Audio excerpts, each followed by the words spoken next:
going on, everyone? It's Marcellus back with another video. We really got to talk about this with Baby Doge because if Baby Doge can do this, then we will or we may get the Binance listing. And remember, I'm not a financial advisor. None of this is financial advice, so I can never say 100% whether or not we can get this. But look, if we get the Binance listing, a lot of millionaires will be made. A lot of rich people will be coming out of Baby Doge if we get this Binance listing. So let's talk about what could possibly get Baby Doge to this Binance listing. So definitely hit that like button and subscribe. Leave a comment in the comment section. Let me know what you all want me to go over next. And remember, if it's not your keys, it's not your crypto, you're definitely going to want to check out the Ledger Nano X. And remember, I'm not a financial advisor. None of this is financial advice. Let's go straight over it. So the first thing that we got to talk about here is going to be Binance because that's the main topic of this video. And then we're going to go over these technicals. All right. So let's talk about this. So what is the first thing that Baby Doge really has to do before we get listed onto Binance? And the first thing I would honestly say is the Baby Doge swap. The Baby Doge swap is so huge and significant, and I'm going to tell you exactly why the Baby Doge swap is going to be significant into Binance listing. So first of all, this is the Binance account. So as you can see, this is Binance's official account, 9.3 million followers, all that good stuff. Binance has mentioned this plenty of times. They have said that they really list coins that have utility, and Baby Doge is building utility. We already know what Baby Doge is doing. We already know we got a whole roadmap mapped out, so we know we got good stuff coming out for Baby Doge pretty soon. But what a lot of people don't know is what Binance is really looking for. So for one, Binance is looking for a strong community. And what does Baby Doge have? Baby Doge has a strong community. So first of all, let's go over here and look at this. Baby Doge has a very, very strong community. So we already have this. This isn't what we need in order to get up there because we already have the strong community, 1.5 million followers, and then we got even more holders over here. You can actually see we have 1,607,875 holders, and yesterday we had about 1,674,089 holders. So that's a lot of holders right there. And I think that we can continue to get more and more and more holders. So just watch how it grows, and we're going to get more holders. We're going to be at 2 million in no time. But this isn't the main thing that Binance is looking for. They're not really looking straight for holders. They're not looking straight for, the growth of the coin. So for one, you can look over here. Baby Doge's estimated fiat value is $306.67 million. So I think this is not fully diluted market cap. I think this is just normal market cap. Don't get me wrong, it could be the fully diluted. But anyways, we can also see over here our volume. We've burned a lot in Baby Doge as well in the last 24 hours. In the last 24 hours, we burned 12.93K Baby Doge, which is 8.37 trillion Baby Doge, because 12.93K is what it is inside US dollars. So if this isn't what Binance is looking for, they're not looking for the volume. We got some decent volume in Baby Doge. We have really good support. We're always trending inside of Baby Doge.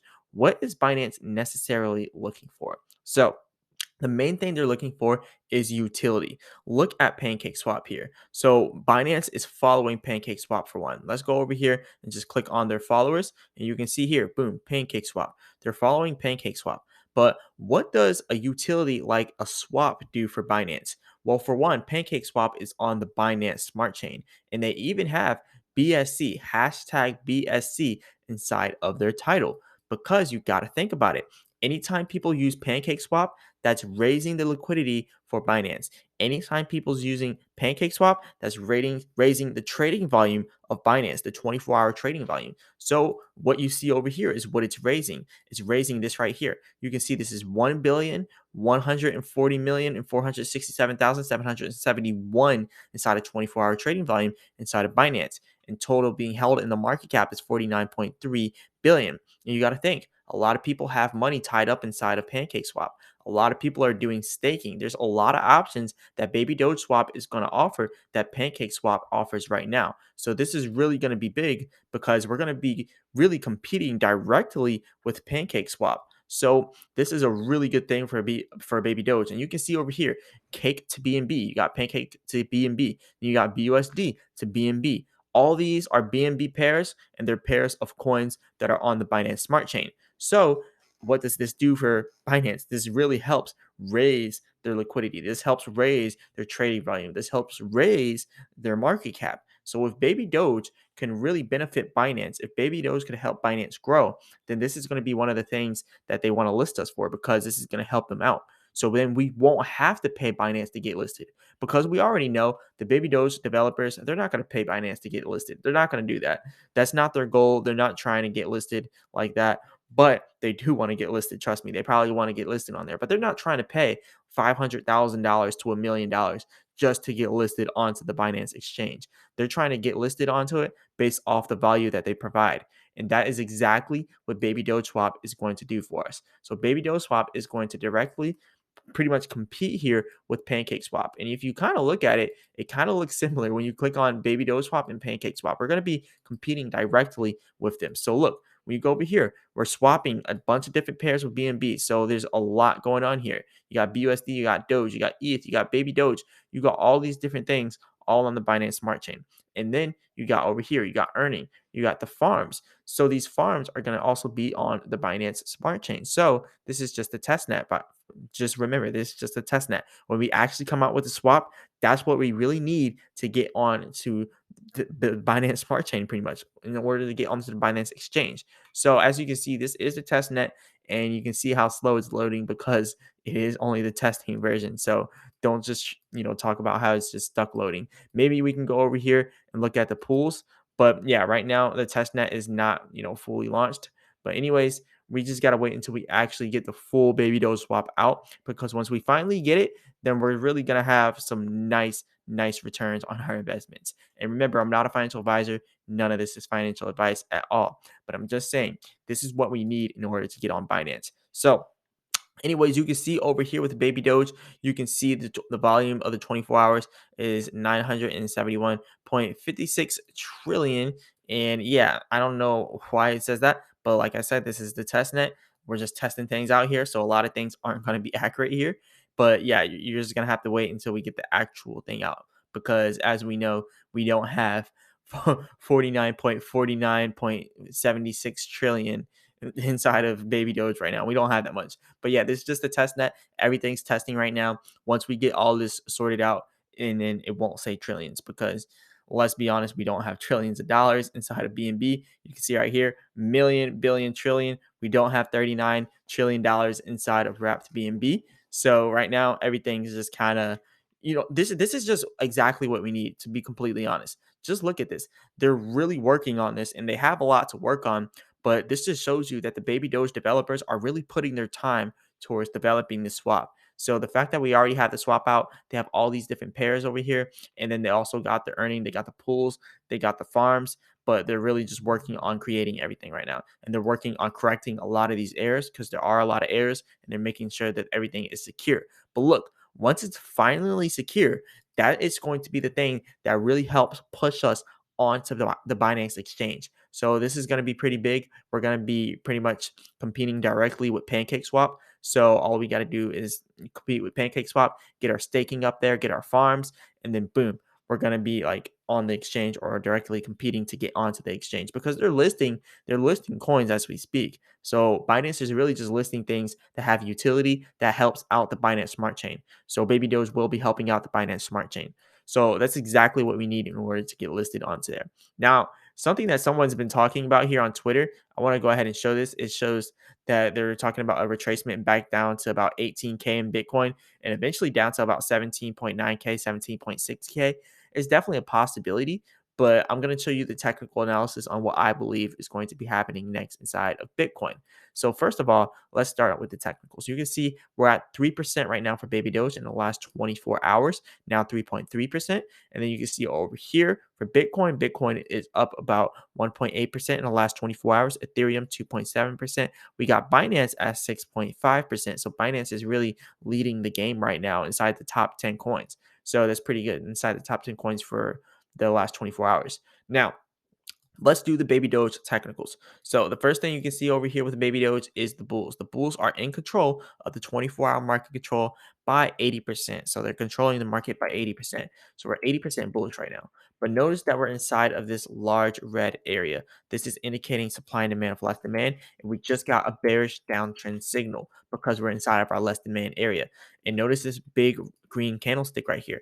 whenever you have huge green candlesticks, that means that we probably had a large purchase coming in, and now you're seeing people selling out once they see some little bit of gains coming in, because that's what people do. They see a little bit of gains and they sell, even though we got a 10% tax, which is not smart to sell unless you above 21% inside of your returns. But anyways, you can see here on the oscillator, we're having a lot of buying volume coming through here for baby Doge. So we're also about to see this reversal down to the downside. So we're probably going to see some selling coming in next for baby Doge.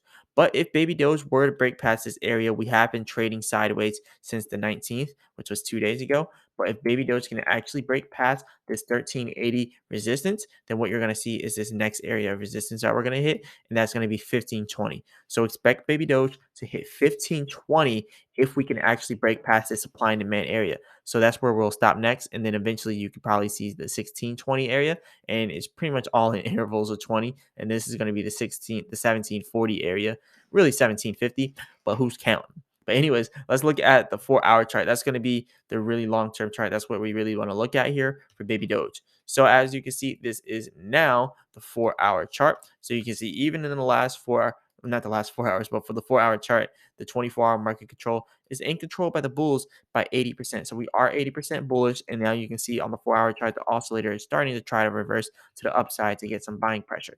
So when you look at it from the long term, we're about to hit this resistance up here. So it kind of confirms that we're probably going to go back up here to that 1420 resistance.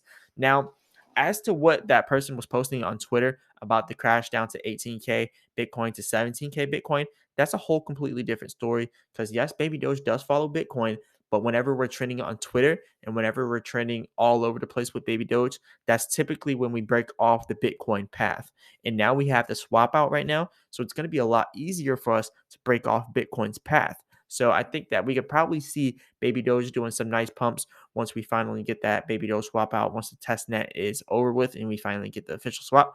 But right now, what you're looking for here when baby Doge, like I said, is going to be this 1420 resistance. Now, look, if we get rejected at 1420, then definitely expect baby Doge to go back down to 1300.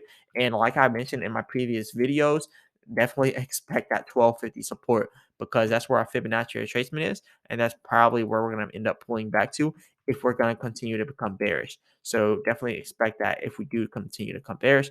And if we break 1250 support, expect that 9Z9 area to come next. So that's pretty much what I got for the baby Doge. For the baby Doge technicals. Now you could see baby Doge going all the way up here to 1434, 1435. But see, in order for baby Doge to do that, we really have to get past this 1420 area, preferably past 1460. Because once we do that, we're out of the supply and demand of less demand completely. And then we're back inside of our more demand areas. Well, more of our neutral areas, not more demand. But anyways, Bitcoin now. This is what everybody wants to see. So as you can see, high activity is expected in this area for our institutional investors, because these are our dark pools and institutional interests. So to find that, you just go over here with these indicators and it shows you dark pools plus institutional interest. That's what it's showing here. So high activity is expected. But notice how as soon as it says high activity expected, we kind of start to sell off here inside of Bitcoin. We're starting to see it go back down on the downside. But you see that it's still green. That means there is still some buying, but now you're starting to see a big candlestick here. So you're probably about to see those red candlesticks come in. If you take off the indicators, they're already red. But right now, you're seeing a lot of selling going on. So this selling is probably going to end up bringing us right back down to 21.3K. Right now, we're at 21.4K. So expect 21.3K to happen very soon. And the high activity expected is high selling expected. So you're seeing that selling volume happening right now. So expect it to go back down to 21.3K and possibly even down to 21.6K. Now remember, the bulls are still in control, the 24-hour market control by 80%. And you can actually see over here, we are building up some selling volume on the oscillator, and we did have a little bullish movement here. But that bullish movement kind of looks like it's over. And when you look at the oscillator, it's forming up a selling wave. So expect expect Bitcoin to hit 21.3K and eventually hit 21.2K. Now, the 4 hour chart, on the other hand, with Bitcoin, is a little bit different. You can see over here, we are building a wave of purchasing here, but we've pretty much already bottomed out. Watch all my previous videos. I've been saying this for a while. I've been saying, look, I think this is a bull trap. If we're going to go all the way up here, we're probably going to end up getting rejected and going back down to our support. And that's exactly what happened. We hit that 20K support, and now we're fluctuating in that $20,000 range. So we're going to have high activity, though, if we can get past 22K. If we can get up to like 23K, you're going to see high activity for institutional interest, and the institutional investors are probably going to throw money in it and try to pump it right back up to 26K and possibly even 28K. So there's always that possibility. Now, if we break the support, if we break that 20K support, then yes, I think what that person was saying is probably true. And we could probably hit the 18K support or the 17K support. But that's only if we break 20K. But if we don't break 20K and we go on the upside and break it on the upside, then you're going to see it trying to retest this 26K area up here all over again. So we kind of got to wait for that and just to see what happens. We are coming off of an oversold area right now. So we're probably about to get some more nice buying coming in for Bitcoin. So definitely prepare for that. Hey, this is all I got for you all today. Definitely hit that like button and subscribe. Remember, I'm not a financial advisor. None of this is financial advice. As always, I'll be back with another video.